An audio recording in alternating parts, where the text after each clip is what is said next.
Hello friends, welcome back to my YouTube channel learning academy. तो आज के इस वीडियो में हम आपको बताने वाले हैं कि बिहार बोर्ड क्लास 10th के साइंस का पेपर कैसा आएगा। ठीक है। उस पेपर में किस तरह के क्या क्या प्रश्न पूछे जाएंगे और कौन सा प्रश्न कितने मार्क्स का पूछा जाएगा।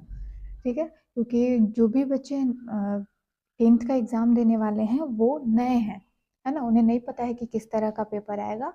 तो आप लोगों की जानकारी के लिए ये सारी चीज़ें जो है हम आपको आज के इस वीडियो में बताएंगे, और भी बहुत सारी चीज़ें हम आपको बताने वाले हैं। और इस तरह की सारी वीडियोस अलग अलग सब्जेक्ट की, कौन सा सब्जेक्ट का पेपर किस तरह का आएगा, क्योंकि सारे सब्जेक्ट के पेपर एक तरह के नहीं आते हैं। ठीक है, तो उसमें क्या डिफरेंसेस है वो सारी चीज़ें मैं आपको बताऊंगी। तो चलिए आज का ये वीडियो स्टार्ट करते हैं। एक बार सारे बच्चे क्लास को लाइक और शेयर करके चैनल को भी सब्सक्राइब कर लीजिएगा, जिससे आने वाले हर वीडियो के, हर लाइव क्लासेस की नोटिफिकेशन आपको समय समय पर मिलती रहे। ठीक है, चलिए तो वीडियो स्टार्ट करते हैं और इन तीनों प्रश्न का आंसर जानते हैं। क्योंकि सारे बच्चे 10th में न्यू हैं, है ना, तो उनके मन में ये सारे सवाल जो है वो आते ही होंगे कि पेपर कैसा आएगा, क्या क्या पूछेगा पेपर में, कितने मार्क्स का कौन सा प्रश्न पूछेगा। तो आज के इस वीडियो में मैं आपको इन तीनों क्वेश्चन का आंसर बताने वाली हूँ। ठीक है, सबसे पहले तो हम आपको बता दें यहाँ पे कि पेपर इजी ही होता है। ठीक है, जो भी बच्चे अच्छे से तीनों सब्जेक्ट को पढ़े हैं, चूँकि साइंस में आपका 3 सब्जेक्ट होता है, फिजिक्स, केमिस्ट्री एंड बायो, है ना। फिजिक्स, केमिस्ट्री, बायो 3 सब्जेक्ट होता है। इन तीनों सब्जेक्ट में बहुत ज़्यादा चैप्टर नहीं है। ठीक है, 6, 7, 8 यही चैप्टर हैं। ठीक है, 5 से 8 तक के चैप्टर इन तीनों सब्जेक्ट्स में आपको मिलेंगे। ठीक है, तो अगर आपने पूरे साल भर अच्छे से इन तीनों सब्जेक्ट को या बाकी के अदर सब्जेक्ट को भी अच्छे से पढ़ा है तो आपके लिए पेपर इजी होगा। ठीक, अब बात करते हैं पेपर कितने मार्क्स का आएगा। तो पेपर आता है आपके 80 मार्क्स का। 80 मार्क्स का क्यों आता है? क्योंकि 20 मार्क्स का प्रैक्टिकल आपका पहले ही हो जाता है ना। 20 मार्क्स का प्रैक्टिकल आपका पहले हो जाता है। तो प्रैक्टिकल जब हट गया, 20 मार्क्स आपको यहाँ पे मिल चुके हैं, तो 80 मार्क्स का आपका पेपर आता है, जो आप एग्ज़ाम पे, मतलब सेंटर में, जहाँ आपका सेंटर पड़ा है वहाँ पे आप लोग जाएंगे एग्ज़ाम देने, तो वहाँ पे 80 मार्क्स का पेपर आएगा। पेपर में जो है वो ऑब्जेक्टिव और सब्जेक्टिव 2 क्वेश्चन रहते हैं। ठीक है, और सबसे अच्छी बात ये है कि हम लोगों ने जब एग्ज़ाम दिया था, ठीक है, मैंने जब एग्ज़ाम दिया था तो उस समय ऑब्जेक्टिव में ये ऑप्शन नहीं था जो आप लोगों को मिला है। ठीक है, जब मैंने एग्ज़ाम दिया था तो उस समय ऑब्जेक्टिव जो है वो लगभग मेरे ख़्याल से 45 से या 50 पूछता था। ठीक है, 45 से 50 ऑब्जेक्टिव आता था, जिसमें हमें 40 ऑब्जेक्टिव टिक करना था। अब आप लोग के ये में क्या हो गया है, आप लोगों का और भी अच्छा हो गया है कि आप लोगों को 80 प्रश्न ऑब्जेक्टिव में ही पूछे जाते हैं। ठीक है, 80 प्रश्न आप लोगों के ऑब्जेक्टिव में ही होते हैं, जिसमें आपको सिर्फ 40 टिक करना होता है। बताइए कि तीनों सब्जेक्ट से, फिजिक्स, केमिस्ट्री और बायो, तीनों से मिला के 80 प्रश्न एग्जाम में ऑब्जेक्टिव में पूछे जाते हैं। सब्जेक्टिव की बात हम लोग अभी अलग करेंगे। ऑब्जेक्टिव में आपको टोटल 80 प्रश्न पूछे जाते हैं, एक एक मार्क्स के, और उसमें आपको सिर्फ 40 टिक करना होता है, यानी कि उसका डबल प्रश्न आता है जितना आपको टिक करना है, और उसमें से सिर्फ आपको उसका आधा लगाना होता है ना। तो ये बहुत ही अच्छा ऑप्शन लगता है मुझे आज के बच्चों के लिए। उनका ऑब्जेक्टिव से ही जो है ज़्यादा मार्क्स मिल जाएगा। मतलब 40 अगर आप लोगों ने सही लगाया है तो ऑब्जेक्टिव का तो फुल मार्क्स मिलेगा, और साथ में आपका प्रैक्टिकल, तो 60 मार्क्स तो आपका हो गया। सब्जेक्टिव में मार्क्स कटता है, ये मानते हैं हम। ठीक है, सब्जेक्टिव में कटेगा, तो ये तो आपका पक्का है ना कि 40 और 20, 60 मार्क्स तो आपका पक्का हो गया। अब बाकी के बचे 40 से, अगर आपने अच्छे से लिखा है, कितना भी कट करके, अगर आपको उसमें 30 या 35 मिलता है, तो लगभग आपका कितना हो गया, 95 मार्क्स तो आना ही आना है, अगर आपने ऑब्जेक्टिव सही लगाया है तो। प्रैक्टिकल में भी मार्क्स बहुत कम ही कटता है, 18, 19, मतलब 18, 19 इतना तो मिल ही जाता है, 20 भी मिलता है, ऐसा नहीं है, 20 भी मिल जाता है, लेकिन 18, 19, 20 ये इतना मार्क्स आपको प्रैक्टिकल में मिलेगा, उससे ज़्यादा कम तो नहीं होता है। अगर आपकी हैंड राइटिंग अच्छी है, आपने टॉपिक वाइज प्रैक्टिकल कॉपी अच्छे से लिखा है, तो आपको 18, 19, 20 मिलता है। अगर आपने ऑब्जेक्टिव सही लगाया तो 40 मार्क्स यहाँ पे आपका पक्का हो गया। ठीक है, ऑब्जेक्टिव लगाते समय गलती क्या नहीं करनी है कि आपको टोटल कितने ऑब्जेक्टिव लगाने हैं, 40। अब ये नहीं होना चाहिए कि 40 आपने ऑब्जेक्टिव लगा लिया और फिर आपने जब उसको रिवीजन किया, देखा कि मैंने 40 लगाया हुआ है और उसमें कहीं कोई गलत हो गया और आप कोई दूसरे प्रश्न का सही उत्तर आपको मालूम है, आप उस पे टिक कर देंगे, तो वो आपका माइनस हो जाएगा, ठीक है? उसको चेक ही नहीं किया जाएगा कॉपी में। आ रही बात समझ में? तो बस मेरा इतना ही कहना है कि आप जब आपको क्वेश्चन पेपर मिले एग्जाम में, तो सबसे पहले ऑब्जेक्टिव को क्या करेंगे आप लोग, क्वेश्चन पेपर पे ही टिक कर लेंगे, ठीक है? क्वेश्चन पेपर पर टिक कर लीजिएगा कि आपको ये ऑब्जेक्टिव जो है वो लगाना है, ठीक है? OMR पे टिक करना होता है। तो आप पहले क्या करेंगे, सबसे पहले आप क्वेश्चन पेपर को ही उस पे ही सारे प्रश्न 80 प्रश्न होते हैं, 80 प्रश्न में से 40 प्रश्न आप लोग सही जो आपको सही एकदम उसका करेक्ट आंसर पता हो, करेक्ट ऑप्शन पता हो, क्वेश्चन पेपर में ही पेंसिल से मार्क कर लीजिएगा और जब आपको OMR मिल जाए तो आप उस पे नंबर देख के, ठीक है? नंबर, क्योंकि 80 में से सारे लगातार 40 आपके हो सकता है, कई बच्चों की लगातार 40 प्रश्न नहीं ना उनको आ सकते हैं। मान लीजिए किसी का 1 से 20 तक सही है, फिर उसके बाद अदर कोई नंबर का क्वेश्चन सही हो, तो आप लोग इसीलिए क्वेश्चन पेपर पे पहले कर लीजिएगा, फिर बाद में OMR पे नंबर वाइज़ अच्छे से करिएगा, ताकि आप लोगों का 40 प्रश्न आप लोगों का सही हो, कहीं कोई गलती ना हो। और कभी भी लगाने के बाद कोई गलती हो जाए, ठीक है? मान लीजिए कि कोई प्रश्न आपको लग रहा है कि बाई चांस गलत हो गया, तो आप उसको कुछ मत करिएगा, ना इस तरह से काटना है, ना आप वहाँ पे वैसे तो व्हाइटनर वगैरह यूज़ नहीं करना होता है, ठीक है? वो ले ही नहीं जाना है, लेकिन ना आप पेन से ऐसे कट करिएगा और ना ही उसको नेल वगैरह से उसको स्क्रब करिएगा कि वहाँ पे OMR फट जाए या फिर कुछ उस पे डैमेज हो, ठीक है? समझ में आ गई बात? तो ऑब्जेक्टिव आपको 40 लगाने हैं, कैसे लगाने हैं सारी चीज़ें मैंने आपको क्लियर कर दी। तो ऑब्जेक्टिव क्लियर हो गया, प्रैक्टिकल मैंने आपको यहाँ पे बता दिया। प्रैक्टिकल कॉपी आई होप आप लोगों ने बना लिया है। अगर किसी को कुछ पूछना है प्रैक्टिकल से रिलेटेड, आप लोग नीचे कमेंट सेक्शन में कमेंट करके पूछ सकते हैं। ओके, चलिए बढ़ते हैं आगे। अब बात करते हैं सब्जेक्टिव क्वेश्चन की। 80 मार्क्स का पेपर आता है, 40 ऑब्जेक्टिव होता है। अब बात करते हैं सब्जेक्टिव की, जो कि 40 मार्क्स का आता है। चूँकि 3 सब्जेक्ट के सब्जेक्टिव क्वेश्चन है, सबसे पहले हम लोग बात करते हैं फिजिक्स की, ठीक है? तो फिजिक्स में आपको फिजिक्स, केमिस्ट्री, बायो तीनों में आपको लघु उत्तरीय प्रश्न और दीर्घ उत्तरीय प्रश्न पूछे जाते हैं, ठीक है? लघु, दीर्घ, ठीक है? 2 तरह के प्रश्न सब्जेक्टिव में पूछे जाते हैं। लघु उत्तरीय प्रश्न में फिजिक्स में, सबसे पहले हम लोग फिजिक्स की बात करते हैं, तो फिजिक्स में लघु उत्तरीय प्रश्न टोटल जो है वो 8 प्रश्न आपको पूछे जाएंगे, जिसमें आपको 4 प्रश्न का उत्तर देना होता है, ठीक है? 8 प्रश्न पूछे जाएंगे जिसमें आपको 4 प्रश्नों का उत्तर देना होगा और प्रत्येक प्रश्न के लिए आपको 2 मार्क्स मिलते हैं, यानी कि 4 प्रश्न का उत्तर देंगे तो आपका 8 मार्क्स मिलेगा, ठीक है?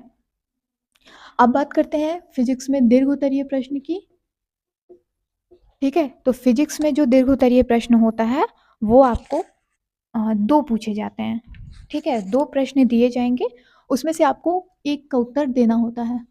2 में से कितने का उत्तर देना है? 1 का उत्तर देना है, जिसके लिए आपको मिलेंगे 6 मार्क्स, ठीक है? यानी कि फिजिक्स में सब्जेक्टिव क्वेश्चन के लिए आपको टोटल 14 मार्क्स मिलेंगे। 8 नंबर लघु उत्तरीय प्रश्न के लिए और 6 नंबर दीर्घ उत्तरीय प्रश्न के लिए। क्लियर है? अब बात कर लेते हैं केमिस्ट्री की। केमिस्ट्री में भी फिजिक्स की तरह ही लघु उत्तरीय प्रश्न के लिए मार्क्स मिलते हैं, ठीक है? उसमें भी आपको टोटल 8 प्रश्न दिए जाएंगे, ठीक है? केमिस्ट्री में भी आपको टोटल 8 प्रश्न मिलेंगे और 8 प्रश्न जो है उसमें से आपको 4 प्रश्नों का सही उत्तर देना है और इसके लिए भी आपका 2 नंबर ही मार्क्स निर्धारित है, यानी प्रत्येक प्रश्न के लिए 2 नंबर मिलेंगे, यानी केमिस्ट्री में भी लघु उत्तरीय प्रश्न के लिए आपको टोटल 8 मार्क्स मिलेंगे। बस इसमें दीर्घ में 1 मार्क्स कम हो जाता है, यानी कि फिजिक्स में आपको जिस प्रश्न के लिए, यानी दीर्घ में प्रश्न के लिए आपको 6 नंबर मिल रहे थे, केमिस्ट्री में आपको 5 नंबर मिलेंगे। 2 दीर्घ उत्तरीय प्रश्न रहेंगे, 1 का उत्तर देना है, जिसके लिए आपको 5 मार्क्स मिलेंगे, ठीक है? अब बात कर लेते हैं बायोलॉजी की, यानी कि जीव विज्ञान की, ठीक है?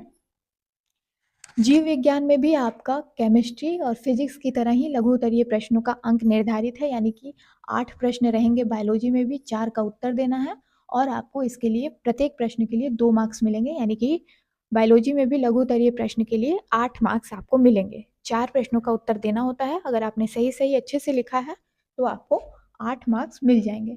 यानी कि एक तरह से आप मान लीजिए फिजिक्स, केमिस्ट्री और बायो तीनों में लघु उत्तरीय प्रश्नों के लिए 8 मार्क्स आपको मिलते हैं। 4 प्रश्नों का उत्तर देना होता है। ठीक है, इसमें भी ऑप्शन है, यानी कि 8 प्रश्न आपके दिए रहेंगे एग्जाम में, ठीक है, पेपर में रहेंगे, और उसमें से आपको 4 प्रश्नों का ही उत्तर देना होता है। बस दीर्घ उत्तरीय में डिफरेंस होता है। फिजिक्स में दीर्घ के लिए आपको 6 मार्क्स मिलते हैं, लेकिन केमिस्ट्री और बायोलॉजी में दीर्घ उत्तरीय प्रश्न के लिए आपको 5 मार्क्स मिलते हैं। ठीक है, कितने मार्क्स मिलते हैं? 5 नंबर मिलते हैं।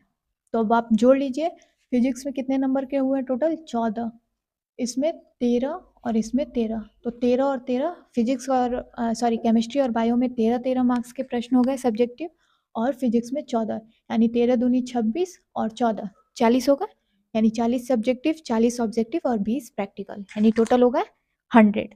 तो अगर आपने अच्छे से सही सही ऑब्जेक्टिव भी 40 प्रश्न का सही सही उत्तर लगाया है, तो आपका ऑब्जेक्टिव 40 मिलेगा, उसमें तो नंबर कटता ही नहीं है। ठीक है, सब्जेक्टिव में जहाँ तक कटने की बात है तो 1 से 2 मार्क्स आपका कट सकता है, लघु में भी कटता नहीं है। ठीक है, बहुत ज़्यादा नहीं कटेगा, लेकिन अगर आपने, चूंकि लघु के लिए 2 ही नंबर मिल रहा है, लेकिन अगर आपने सही से अच्छे से लिखा है तो आपको फुल मार्क्स मिलेगा ही। और 95 प्लस मार्क्स आपका साइंस में आने से कोई नहीं रोक सकता है ना। आपका 95 मार्क्स एग्जाम में साइंस के पेपर में आएगा ही आएगा। क्लियर है? 31 दिसंबर को, ठीक है, 31 दिसंबर को 6 घंटे की क्लास लगातार होगी, जिसमें आपको सारे सब्जेक्ट के ऑब्जेक्टिव और सब्जेक्टिव क्वेश्चन करवाए जाएंगे। क्लियर है? एक चीज़ और मैं आपको यहाँ पे बता देती हूँ, जो पेपर होता है ना, उसमें आपका सब्जेक्टिव क्वेश्चन जो होता है, ऑब्जेक्टिव के बाद जो सब्जेक्टिव होता है वो नाम के थ्रू लिखा रहेगा। ठीक है, जैसे कि भौतिक विज्ञान, रसायन शास्त्र और जीव विज्ञान, भौतिक शास्त्र, रसायन शास्त्र और जीव विज्ञान। ठीक है, और सब्जेक्टिव के पहले सब्जेक्टिव क्वेश्चन जहाँ से शुरू होगा वहाँ पे लिखा रहेगा गैर वस्तुनिष्ठ प्रश्न। ठीक है, वस्तुनिष्ठ प्रश्न यानी ऑब्जेक्टिव हो गया, और गैर वस्तुनिष्ठ मतलब कि सब्जेक्टिव हो गया। क्लियर है? तो आप लोग कॉपी पर जब आप लोग लिखेंगे, स्टार्ट करेंगे सब्जेक्टिव लिखना, तो सबसे ऊपर हेडिंग जरूर दे दीजिएगा। क्या हेडिंग देंगे? हेडिंग देंगे कुछ इस तरह से, यहाँ पे मैं लिख देती हूँ। ऑब्जेक्टिव तो आपने OMR पे लगा दिया, कॉपी पे आप सब्जेक्टिव लिखना स्टार्ट कर रहे हैं, है ना। सब्जेक्टिव लिखना स्टार्ट करेंगे तो आपको सब्जेक्टिव नहीं लिखना है, आपको लिखना है वहाँ पे आपका खंड ब लिखा रहेगा, अ लिखा रहेगा, जो भी लिखा रहे वो लिखना है। ठीक है, लिखेंगे जैसे कि खंड अ रहेगा, ठीक है, या खंड ब रहता है अधिकतर, तो लिखेंगे खंड ब, ठीक है, और लिख देंगे गैर वस्तुनिष्ठ प्रश्न। और एक इम्पॉर्टेंट चीज़, अगर आपको ये लगता है, ठीक है, मान लीजिए सब्जेक्टिव लिखते के समय आपको लगता है कि मुझे बायोलॉजी का क्वेश्चन आंसर पहले लिख लेना है, या केमिस्ट्री का, या फिजिक्स का, तो आप क्या करेंगे, गैर वस्तुनिष्ठ प्रश्न के बाद वहाँ पे लिख देंगे कि ये भौतिक शास्त्र का है, ठीक है, या फिर रसायन शास्त्र का है, या फिर जीव विज्ञान का है। ठीक है, अब दूसरी बात, सबसे इम्पॉर्टेंट, जो भी प्रश्न आप लिख रहे हैं, ये नहीं कि बायोलॉजी है उसमें 8 प्रश्न है तो प्रश्न संख्या 2 है, नहीं।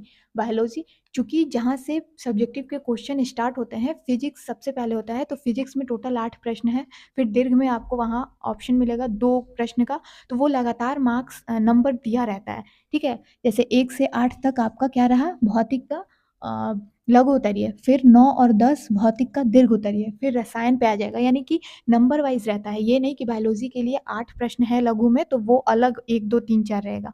तो जिस भी सब्जेक्ट का सब्जेक्टिव क्वेश्चन आप लिख रहे हैं, जिस भी सब्जेक्ट का आप प्रश्न का उत्तर लिखने जा रहे हैं, उसका क्वेश्चन का नंबर देख लीजिएगा, और वहाँ पे लिखना बिल्कुल मत भूलिएगा कि वो 22 नंबर प्रश्न का उत्तर है या 23 नंबर का।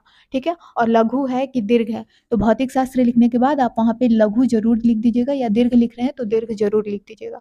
ठीक है, डायग्राम हमेशा, चूंकि बायोलॉजी में अधिकतर चित्र बनाने वाला प्रश्न आता है, तो वो हमेशा एक सिंगल पेज पे बनाइएगा, यानी कि वैसे पेज पे मत बनाइएगा जिस पे आप पहले से उत्तर लिख चुके हैं। ठीक है, कि बचा हुआ जो स्पेस है वहाँ पे हम फिगर बना देते हैं। कोशिश करिएगा अगली पेज पे बनाने के लिए। मान लीजिए इस तरह से आपका पेज रहा, ठीक है, एग्जाम में जो कॉपी मिलता है ना वो इस तरह से रहता है, चौड़ाई में, ठीक है, चौड़ाई में रहता है। तो मान लीजिए ये आपने इस तरह से पन्ने को खोला, ठीक है। तो आप क्या करेंगे, इस पेज पे फिगर बनाइए या इस पेज पे, उसके सामने अगर उसके बारे में कोई डिटेल लिखना है, वर्णन करने को कह रहा है प्रश्न में, तो आप वर्णन जस्ट उसके इस साइड वाले पेज पे करेंगे, ठीक है। फिगर हमेशा उस जगह पे बनाइएगा जिसके अगले पेज पे आप तुरंत उसका वर्णन कर सके, अगर वर्णन करने को आपको प्रश्न में कह रहा है तो। अगर वर्णन करने को नहीं कह रहा है तो आप इस पेज पे अच्छे से फिगर बना सकते हैं, उसमें कोई दिक्कत नहीं है। लेकिन अगर वर्णन करने को कह रहा है तो आप कोशिश करिएगा कि इधर वाला जो पेज होता है, ठीक है, एक सेकंड मैं आपको बता देती हूँ।